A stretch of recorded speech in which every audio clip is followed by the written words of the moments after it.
हाँ जी, नमस्कार सभी बच्चों को। मैं अपने YouTube चैनल में आप सभी का स्वागत करता हूं। हम कला और संस्कृति जो कल ही प्रारंभ किया है हमने, और कला और संस्कृति के अंदर हमने राजस्थान का पहला अध्याय जो सबसे बड़ा चैप्टर रहता है राजस्थान के लोक देवता व लोक देवियां, वहां से हमने पढ़ना प्रारंभ किया था। और कल हमने एक लोक देवता रामदेव जी के बारे में अध्ययन किया था। अंतिम कुछ रामदेव जी से जुड़ी हुई बातें रह गई थी, उन्हें पढ़ेंगे। और फिर हमारे राजस्थान के 5 जो पीर चल रहे हैं, रामदेव जी, पाबू जी, हड़बू जी, गोगा जी और मांगलिया मेहा जी, हम आगे किसी दूसरे पीर के बारे में बात करेंगे। तो देखिए, साहित्य कल्चर जो राजस्थान के हर एग्जामों में बड़ा इंपॉर्टेंट रहता है, अपना एक इफेक्ट रखता है, अलग से वेंटेज रखता है एग्जामों के अंदर, उसकी बात कर रहे हैं हम। अच्छे से पढ़िएगा। रामदेव जी के बारे में कल हमने देखा था, इनका जन्म शिव तहसील उड़ंगाशमेर बाड़मेर में होता है। पिता इनके जमाल जी, माता मीणादे। इनका विवाह है अमरकोट पाक में सोडा दल्ले सिंह की पुत्री के साथ हुआ था। कल हमने वो सारी बातें की थी। फिर हमने देखा रामदेव जी के जो भाई थे वीरम देव थे, इनकी माँ ने रामदेव जी को तो कृष्ण का अवतार माना था, तो वहीं पर वीरम देव को बलराम के अवतार के रूप में पूजा गया। हमने बात की थी रामदेव जी के गुरु के रूप में, तो बालीनाथ उनके गुरु थे, गुरु बालीनाथ उनके रहे। फिर हमने देखा उनके सहयोगी, तो सहयोगियों के अंदर रत्नाराय का, हरजी भाटी, लकी बंजारा, ये रामदेव जी के सहयोगियों के रूप में रहे थे। हमने देखा था रामदेव जी के जो मंदिर है, रामदेव जी के जो मंदिर हैं, उन मंदिरों को देवरा कहा जाता है। रामदेव जी के मंदिर में जो पुजारी होता है वो भांबी कहलाता है। मंदिरों में इनकी मूर्ति न होकर पगले पूजे जाते हैं, जो प्रतीक चिन्ह के रूप में रहते हैं। क्योंकि मूर्ति की मैंने बात की थी, एकमात्र ऐसे लोक देवता जिन्होंने मूर्ति पूजा में अविश्वास प्रकट किया था, तो वो कौन थे? रामदेव जी ही थे हमारे। हमने बात की रामदेव जी एक ऐसे लोक देवता हुए जो साथ में कवि भी थे, और 24 वाणियां नामक ग्रंथ की रचना की थी रामदेव जी के द्वारा। इन्होंने बचपन में ही भैरव नामक एक राक्षस की हत्या करके अपना परिचय यानी पर्चा दिया था। पर्चा क्या होता है? कोई भी लोक देवता जब कुछ चमत्कारी घटना करता है तो उसे पर्चा कहा जाता है। वहीं पर रामदेव जी का जो मंदिर है रुणेचा जैसलमेर, भारत का जो सबसे बड़ा मंदिर है रुणेचा रामदेवरा जैसलमेर में, वहां पर मेला हमने देखा था। भादर शुक्ल दूज से लेकर भादर शुक्ल एकादशी तक मेला लगता है, जो राजस्थान का सबसे बड़ा सांप्रदायिक मेला है। मेले के अंदर कांबड़िया पंथ की महिलाएं 13 ताली नृत्य करती है। कांबड़िया पंथ जो रामदेव जी के द्वारा प्रारंभ किया गया था। राजस्थान के सांप्रदायिक सद्भावना का सबसे बड़ा मेला रामदेव जी का। वहीं पर इनके अन्य मंदिरों में सूरता खेड़ा, चित्तौड़गढ़ में इनका मंदिर, जिसे राजस्थान का मिनी रामदेवरा कहते हैं, तो भारत का मिनी रामदेवरा गुजरात में पड़ता है। इनके अलावा इनके गुरु का मंदिर जो बिराठिया पहाड़ी जोधपुर पे बना हुआ है, बिराठिया पाली के अंदर इनके गुरु का नाम जो मंदिर है वो जो अपने ये देखिए जोधपुर की जो पहाड़ी पड़ती है वहां पर बना हुआ है। तो इस प्रकार से हमने रामदेव जी के बारे में कल बहुत सारी बातें की थी। अब रामदेव जी से कुछ तथ्यात्मक बातें 2-4 जो बचती हैं वो देखिए क्या क्या है। एक तो हमसे क्वेश्चन आ जाता है कि कौन से लोकनाट्य के प्रारंभ करने से पहले रामदेव जी के भजनों को गाया जाता है, रामदेव जी की आराधना की जाती है। क्योंकि हम जब पढ़ेंगे राजस्थान के अंदर लोकनाट्य, तो हमारे लोकनाट्यों के अंदर राजस्थान में बहुत सारे लोकनाट्य हैं, हस्तकलाएं हैं। उन्हीं लोकनाट्यों में से एक लोकनाट्य आता है जिसका नाम है रम्मत। रम्मत एक लोकनाट्य है, और रम्मत प्रारंभ होने से पहले, रम्मत लोकनाट्य प्रारंभ होने से पहले कौन से लोक देवता की आराधना की जाती है? तो वो हमारे कौन से है? रामदेव जी। ध्यान रखना, रम्मत लोकनाट्य प्रारंभ होने से पहले किस लोक देवता की आराधना होती है? तो रामदेव जी की आराधना की जाती है। इसके अलावा हमसे पूछ ले कि रामदेव जी की जो पंचरंगी ध्वजा होती है उसको हमने कहा था नेजा कहा जाता है। रामदेव जी की जो पंचरंगी ध्वजा है उसको क्या कहते हैं? नेजा। तो रामदेव जी की सबसे बड़ी ध्वजा कहां पर फहराई गई है? रामदेव जी की जो सबसे बड़ी ध्वजा है वो, यानी रामदेव जी की सबसे बड़ी नेजा जो ध्वजा है रामदेव जी की सबसे बड़ी, वो कहां फहराई गई है? तो ये ध्यान रखना, जैसलमेर दुर्ग के जो मुख्य द्वार है, जैसलमेर दुर्ग के मुख्य द्वार पर रामदेव जी की सबसे बड़ी ध्वजा फहराई गई है। जैसलमेर दुर्ग के क्या है? मुख्य द्वार पर। ठीक है जी, मुख्य द्वार पर इनकी ध्वजा को फहराया गया है। फिर हम बात करते हैं कि राजस्थान में सबसे लंबा लोकगीत कौन से देवता का है। तो राजस्थान में सबसे लंबा लोकगीत की अगर बात होती है तो देखिए सबसे लंबा लोकगीत रामदेव जी का ही है। राजस्थान में सबसे लंबा लोकगीत कौन से देवता का है, तो सबसे लंबा लोकगीत किनका है, रामदेव जी का। देवियों में हम जब बात करेंगे लोक देवियों में, तो सबसे लंबा लोकगीत आएगा जीवण माता का, जिनका मंदिर रेवासा सीकर में बना हुआ है।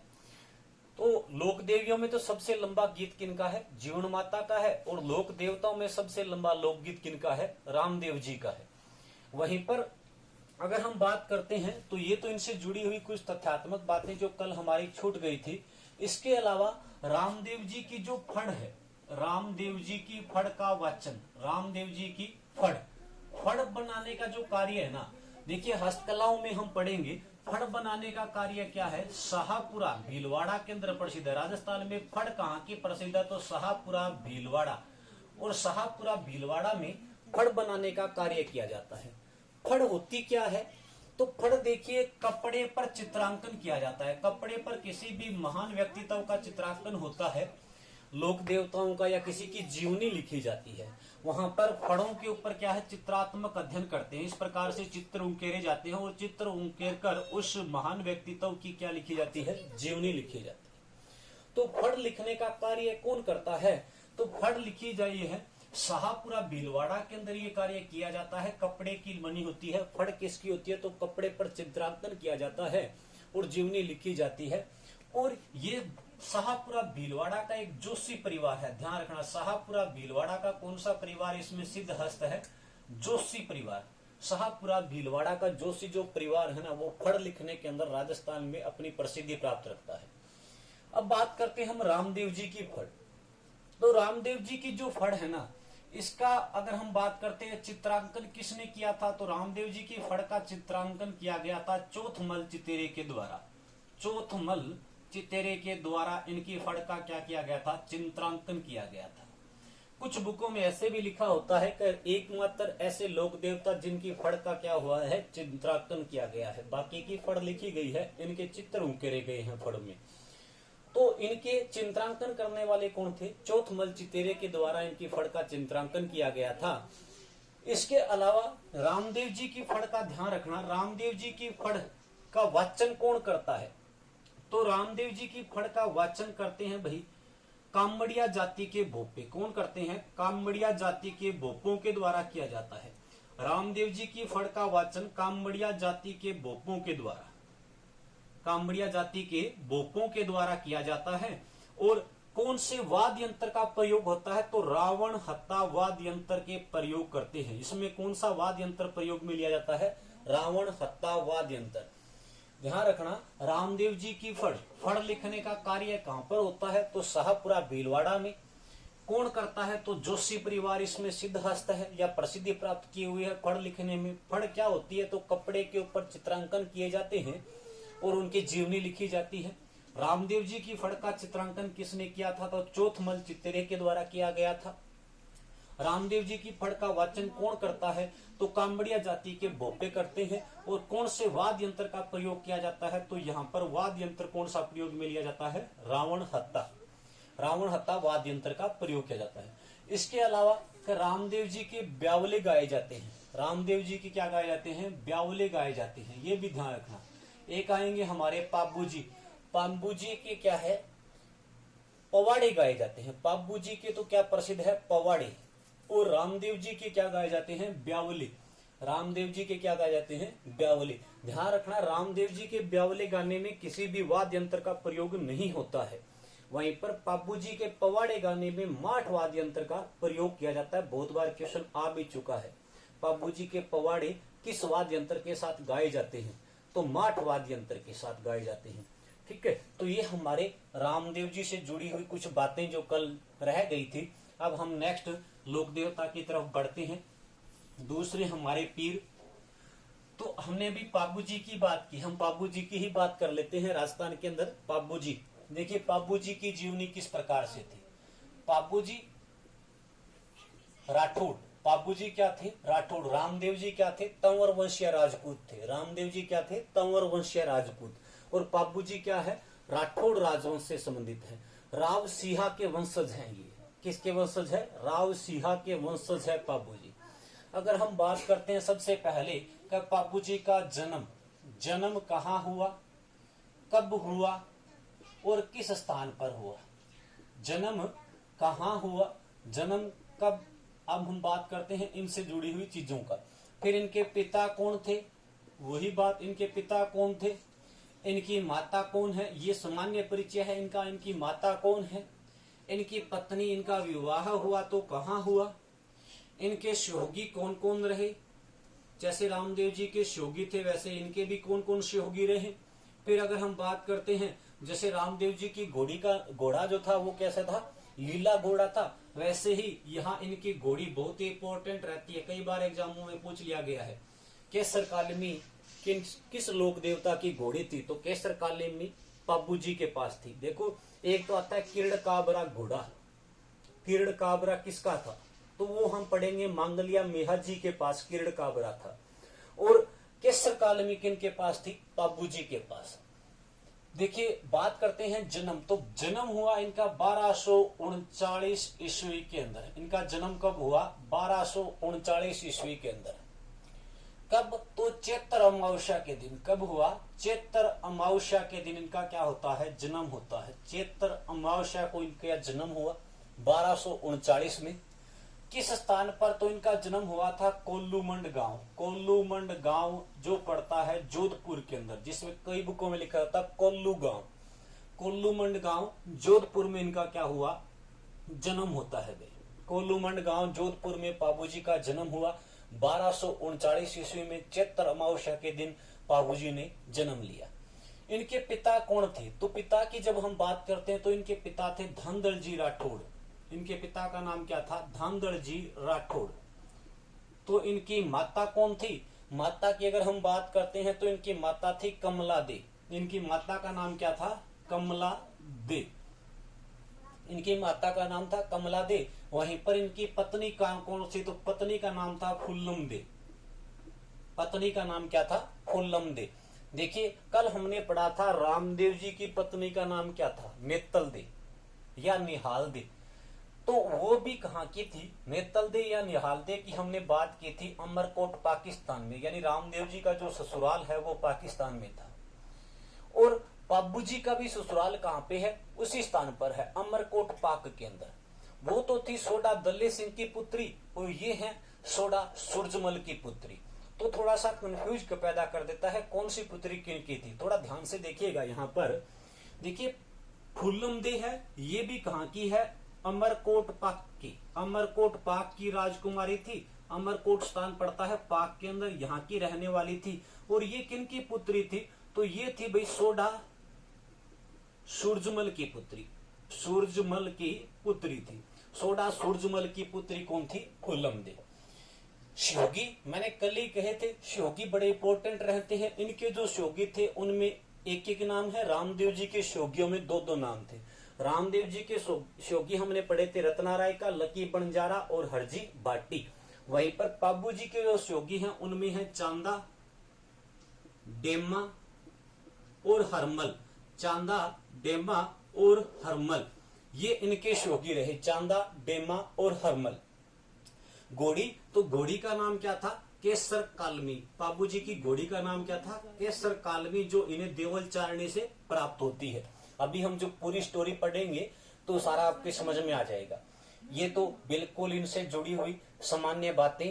तो इनका मंदिर भी अगर आप सीधा यहीं पर याद रखना चाहो, इनका मंदिर बना हुआ है कोल्लूमंड गांव जोधपुर के अंदर, जहां पर मेला कब लगता है, चैत्र अमावस्या के दिन, जो भारत के अंदर पापू जी का सबसे बड़ा मंदिर है और यहीं पर सबसे बड़ा मेला लगता है। दोबारा रिपीट करता हूँ, जुड़िएगा। और अगर आपको क्लास पसंद आ रही है तो ज्यादा से ज्यादा लाइक कीजिए, सब्सक्राइब कीजिए चैनल को और शेयर कीजिए।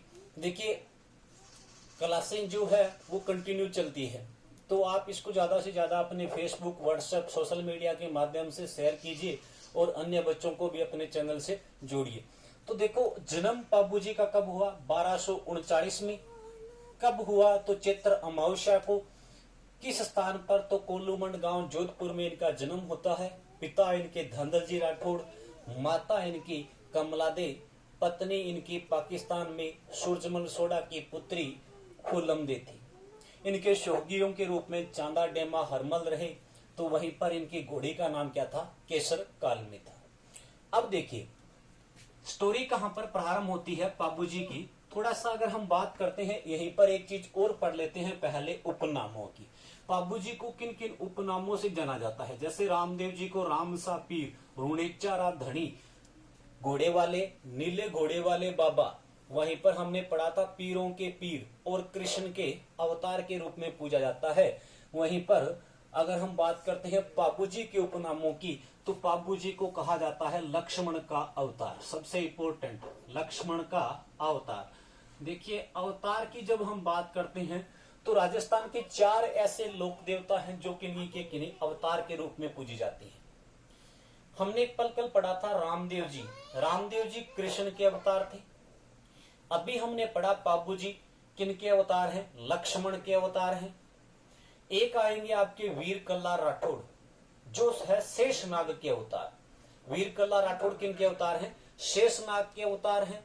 और वहीं पर देवनारायण जी विष्णु के अवतार। देवनारायण जी विष्णु के अवतार, वीर कल्ला राठौड़ शेषनाग के अवतार, पाबूजी लक्ष्मण के अवतार, और रामदेव जी कृष्ण के अवतार। 4 ही बंदे हैं जो अवतार के रूप में पूजे जाते हैं, ध्यान रखिएगा।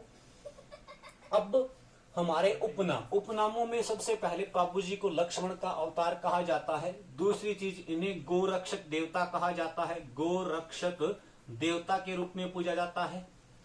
तीसरा अगर हम बात करते हैं तो इन्हें कहा जाता है भाई हाड़ फाड़ के लोक देवता। हाड़ फाड़ के लोक देवता के रूप में पूजा जाता है, हाड़ फाड़ के लोक देवता। फिर इन्हें कहा जाता है प्लेग रक्षक लोक देवता। प्लेग रक्षक लोक देवता के रूप में भी इनकी क्या होती है, पूजा की जाती है। तो लक्ष्मण का अवतार इन्हें कहा जाता है, गोरक्षक देवता इन्हें कहा जाता है, प्लेग रक्षक देवता इन्हें कहा जाता है, और हाड़ फाड़ के लोक देवता। और 5वां अगर हम बात करते हैं जो काफी बार पूछा भी जा चुका है, ऊंटों के देवता। इन्हें क्या कहा जाता है, ऊंटों के देवता। ये हमारे उपनाम। तो पाबूजी लक्ष्मण के अवतार, गोरक्षक देवता, हाड़ फाड़ के देवता, प्लेग रक्षक लोक देवता, और ऊंटों के लोक देवता के रूप में पूजे जाते हैं। अब इनकी पढ़ते हैं जीवनी, किस प्रकार से इन्होंने क्या कार्य किए अपने जीवन के अंदर। ये तो था इनका सामान्य परिचय। देखिए पाबूजी की जब बात होती है तो हमारा पाबूजी से जुड़ा हुआ 2 स्थान हमें अगर याद है तो हम पाबूजी को अच्छे से पढ़ पाते हैं। जो मैं यहाँ पे लिख रहा हूं ये है आपका कोल्लूमंड गांव, और कोल्लूमंड गांव अभी आप पढ़ के आए हो कहाँ पे है, जोधपुर में, जहां पर पाबूजी का क्या हुआ, जन्म हुआ। कोल्लूमंड गांव में क्या हुआ, पाबूजी का जन्म। अब देखिए यहाँ पर एक महिला थी जिसका नाम आता है देवल चारणी। बहुत ही इंपॉर्टेंट है आपके लिए। देखिए एक महिला है जिसका नाम क्या है, देवल चारणी। ठीक है, पाबूजी ने जो अपनी बहन थी, अपनी बहन का विवाह जो किया था वो किया था पुंगल के राजकुमार, पुंगल के नहीं भाई, वो तो रामदेव जी की बहन का विवाह हुआ था पुंगल के राजकुमार के साथ बीकानेर में। तो पाबूजी की जो बहन थी ना, उनका विवाह हुआ था जींदराव खिंची के साथ। किसके साथ हुआ था, जींदराव खिंची के साथ, जो थे जायल नागौर के शासक। जायल स्थान पड़ता है नागौर में, यहाँ के रहने वाले थे। जायल नागौर के शासक थे जींदराव खिंची। और जींदराव खिंची के साथ में किसका विवाह हो गया था, पाबूजी की बहन का। यानी ये क्या हो गए, पाबूजी के बहनोई। ये क्या हो गए, पाबूजी के बहनोई। 3 व्यक्ति तो याद रखिए, एक देवल चारणी, एक पाबूजी के बहनोई जींदराव खिंची जो जायल नागौर से हैं, और एक खुद कौन, पाबूजी। तो हमारे लिए ये 3 व्यक्ति आ गए। यहाँ पर कौन आ गए, पाबूजी। अब देखो क्या हुआ कि इस देवल चारणी के पास क्या थी, गायें, और गायों के साथ में क्या था, घोड़ी। और घोड़ी कौन सी थी, केसर कालमी। यहां से पूरी स्टोरी याद कीजिएगा। अब क्या हुआ, देवल चारणी गायें पालती थी और गाय के साथ में क्या थी, केसर कालमी घोड़ी भी थी। जींदराव खिंची की नजर आती है इस केसर कालमी घोड़ी के ऊपर। जींदराव खिंची इसे प्राप्त करना चाहता है, और देवल चारणी अपनी घोड़ी केसर कालमी को जींदराव खिंची को देने से क्या कर देती है, मना कर देती है। इस बात से जिंदराव खिंची देवल चारणी से नाराज हो गए थे। देवल चारणी ने अपनी घोड़ी केसर कालमी जिंदराव खिंची को नहीं दी, तो इस बात से नाराज हो गए। अब पाबूजी का क्या है, पाबूजी का विवाह जब अमरकोट पाकिस्तान में हो रहा था, तब ये देवल चारणी से केसर कालमी घोड़ी को मांग कर ले जाते हैं। केसर कालमी घोड़ी को कौन ले गए, पाबूजी मांग कर ले गए। अब क्या हुआ, जब उमराना पाकिस्तान के अंदर देवल चारणी की घोड़ी केसर कालमी पाबूजी जो लेकर गए हुए थे, पाबूजी जब घोड़ी लेते हैं देवल चारणी से, तो उन्हें इस बात का विश्वास दिलाते हैं कि भी भविष्य में जब भी देवल चारणी की गायों पर किसी भी प्रकार का संकट होगा तो पाबूजी उनकी क्या करेंगे, रक्षा करेंगे। और पाबूजी जब उमराना में फेरे ले रहे थे, तब अपने विवाह के अंदर कहते हैं 3.5 फेरे ही पूरे हुए थे। इसी बीच क्या होता है, पीछे से देवल चारणी की गायों पर जिंदराव खिंची क्या कर देता है, आक्रमण कर देता है। जिंदराव खिंची जो बापूजी के बहनोई थे, उन्होंने देवल चारणी की गायों पर पीछे से क्या कर दिया, आक्रमण। और बाबूजी अपने विवाह में मात्र 3.5 फेरे लेते हैं और बीच से खड़े हो जाते हैं। 3.5 फेरे लेने के बाद में यहां से आकर वो अपने बहनोई जिंदराव खिंची से देंचू गांव पड़ता है, देंचू गांव, और देंचू गांव पड़ता है जोधपुर में। देंचू गांव कहाँ पे है, जोधपुर में।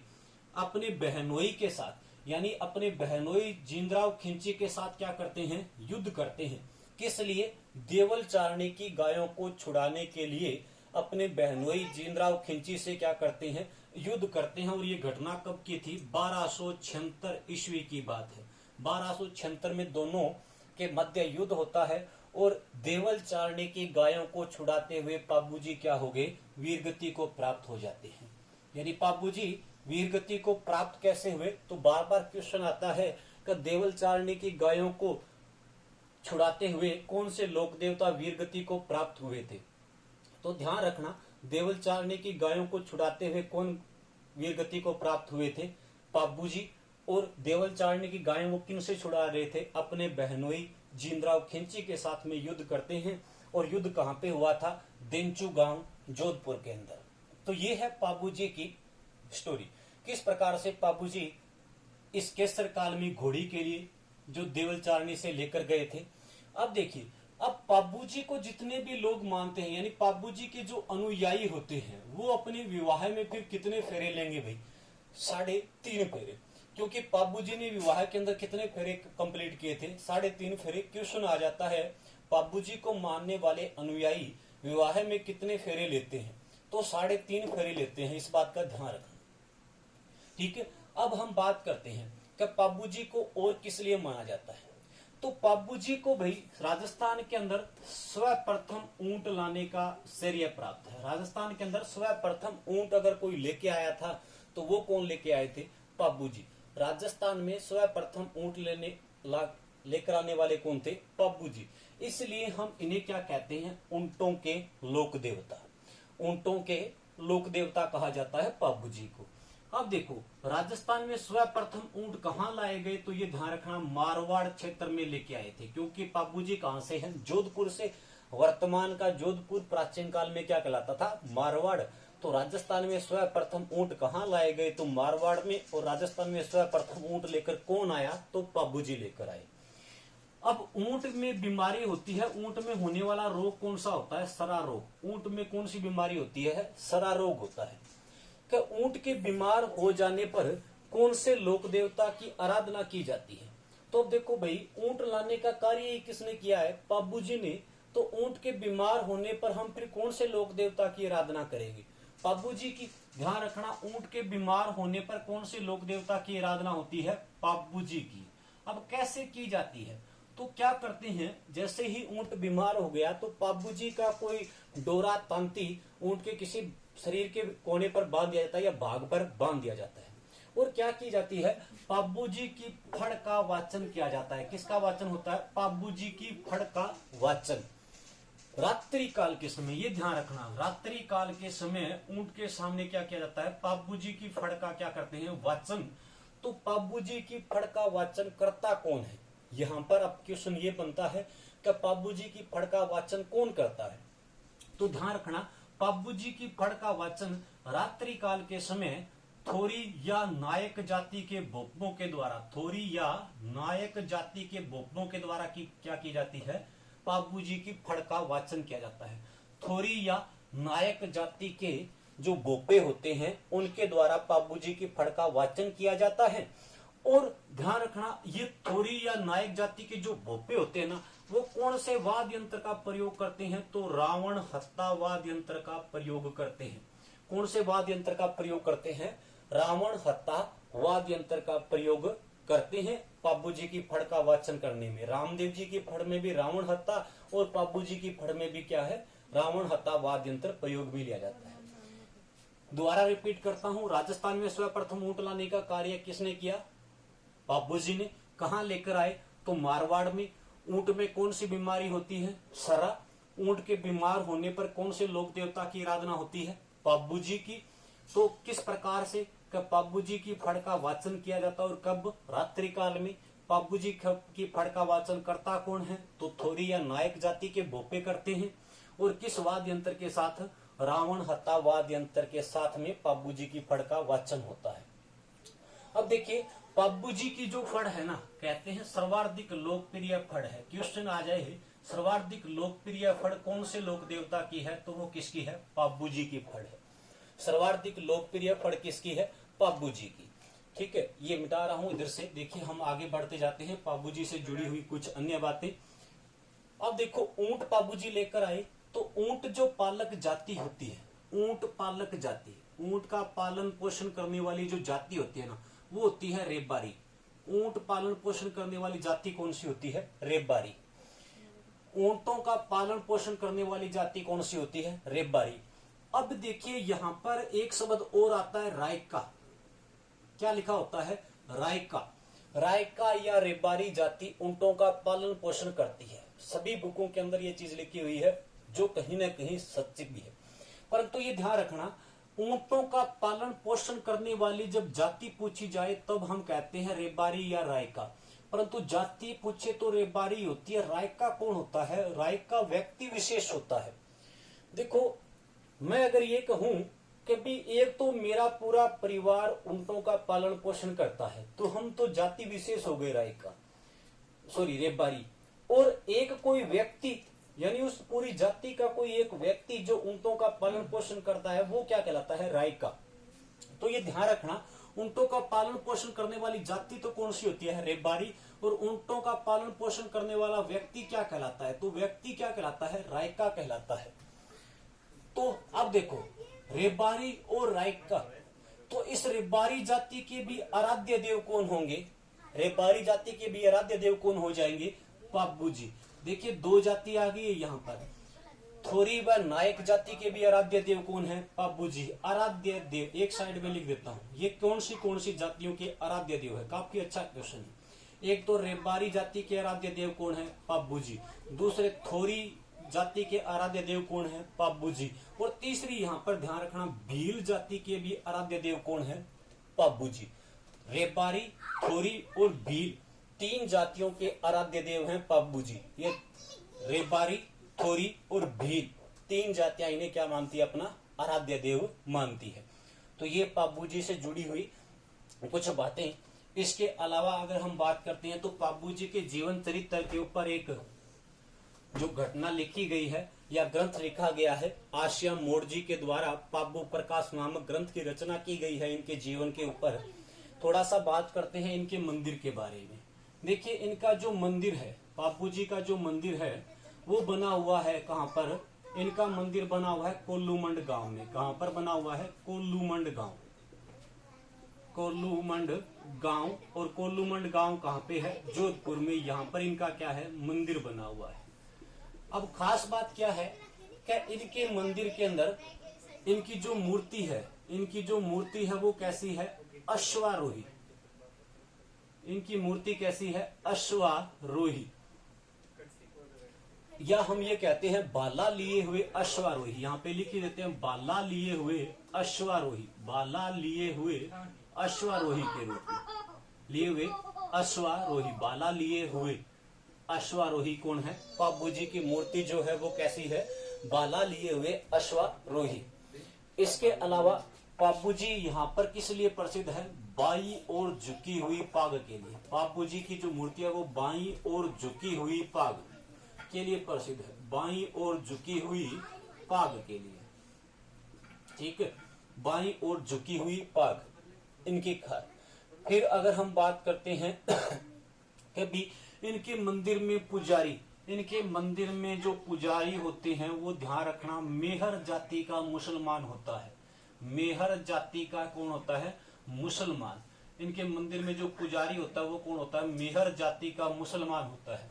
अगर आपसे पूछ ले कि मुसलमानों के अंदर कौन सी जाति पापू जी की पूजा करती है, तो मेहर जाति के मुसलमान पापू जी की पीर मानकर पूजा करते हैं। तो ये हमारे इनका मंदिर कोल्लूमंड गांव जोधपुर में है, जहां पर इनकी मूर्ति भाला लिए अश्वारोही और झुकी बाई और झुकी हुई पाग के लिए प्रसिद्ध है। तो इनके पुजारी या इनकी पूजा करने कौन सी मुसलमान जाति करती है? तो मेहर जाति के मुसलमान इनकी क्या करते हैं? पूजा करते हैं पापू जी की। इसके अलावा इनका एक अन्य मंदिर बना हुआ है। अन्य मंदिर, तो अन्य मंदिर है इनका भाई आहड़ उदयपुर में। पापू जी का अन्य मंदिर कहां पर है? आहड़ उदयपुर के अंदर। पापू जी का अन्य मंदिर कहां पे पड़ता है? आहड़ उदयपुर के अंदर। तो हम इनसे जुड़ी हुई कुछ और बातें अगर हम बात करते हैं तो देखिए, हाँ, यहीं पर इनके मंदिर में जब मेला भरता है, ठीक है, इनके मंदिर में मेला कब भरता है? इनके मंदिर में मेला भरता है चैत्र अमावस्या को। इनके मंदिर में मेला कब लगता है? चैत्र अमावस्या। खास बात क्या है कि इस मंदिर के अंदर, जैसे कि रामदेव जी के मंदिर में कौन सा नृत्य होता था? 13 ताली नृत्य। रामदेव जी की आराधना में तो कौन सा नृत्य है? 13 ताली नृत्य। वैसे ही पापू जी की आराधना में कौन सा नृत्य किया जाता है? थाली नृत्य। ये भी काफी अच्छा बन सकता है। पापू जी की आराधना में कौन सा नृत्य किया जाता है? थाली नृत्य। इनके मंदिर में जो नृत्य किया जाता है वो कौन सा है? थाली नृत्य है। तो हमारे ये पापू जी से जुड़ी हुई सारी बातें हैं। तो पापू जी जन्म कोल्लूमंड गांव जोधपुर में 1239 ईस्वी के अंदर, अरे चुप हो, 1239 ईस्वी के अंदर इनके पिता धनदर जी राठौड़, माता इनकी कमला दे, पत्नी इनकी कोलम दे अमरकोट के अंदर, सूरजमल की पुत्री पाकिस्तान के अंदर। फिर इनके शोहगी चांदा डेमा हरमल। वहीं पर अगर हम बात करते हैं इनके शोहगी चांदा डेमा हरमल, तो इनकी देखिए, इसके बाद घोड़ी केसर काल में देवल चारने की गायों को जिंदराव खिंची से छुड़ाते हुए वीरगति को प्राप्त हुए। पापू जी की अगर हम बात करते हैं तो राजस्थान में सर्वप्रथम ऊंट लेकर आए। ऊंट के बीमार होने पर पापू जी की आराधना की जाती है। रावण हत्या वाद्य यंत्र के साथ पापू जी की फड़ का वाचन होता है, जो थोरी जाति के जो नायक भोपे होते हैं उनके द्वारा किया जाता है। वहीं पर पापू जी के पवाड़े, ये ध्यान रखना, पापू जी के पवाड़े माठ वाद्य यंत्र के साथ गाए जाते हैं। पापू जी के पवाड़े कौन से वाद्य यंत्र के साथ? माठ वाद्य यंत्र के साथ गाए जाते हैं। पापू जी के पवाड़े माठ वाद्य यंत्र के साथ में गाए जाते हैं। वहीं पर ये भील, थोरी और रेबारी जाति के क्या है? आराध्य देव है। देवल चारने की गायों को छुड़ाते हुए वीरगति को प्राप्त हुए, वो बात हम कर चुके हैं। इनके अलावा इनके जो मंदिर हैं वो कोल्लूमंड गांव जोधपुर में, जहां पर मेला चैत्र अमावस्या को अश्वारोही भाला लिए हुए प्रतीक चिन्ह इनकी जो माना जाता है। फिर बाई और झुकी हुई पाग इनकी प्रसिद्ध है। इनके मंदिर में मेहर जाति के मुसलमान इनकी पूजा करते हैं। हम बात करते हैं इनका अन्य मंदिर, तो अन्य मंदिर आहड़ उदयपुर में बना हुआ है। वहीं पर इनके जीवन पर आशिया मोड जी के द्वारा, इनके जीवन पर किनके द्वारा? आशिया मोड जी के द्वारा एक ग्रंथ की रचना की गई थी, जीवनी लिखी गई थी इनकी, और पाबू प्रकाश नामक ग्रंथ की रचना की गई थी। पाबू प्रकाश ग्रंथ की क्या की गई थी? रचना की गई थी। तो ये हमारे दूसरे लोक देवता पाबू जी होते हैं।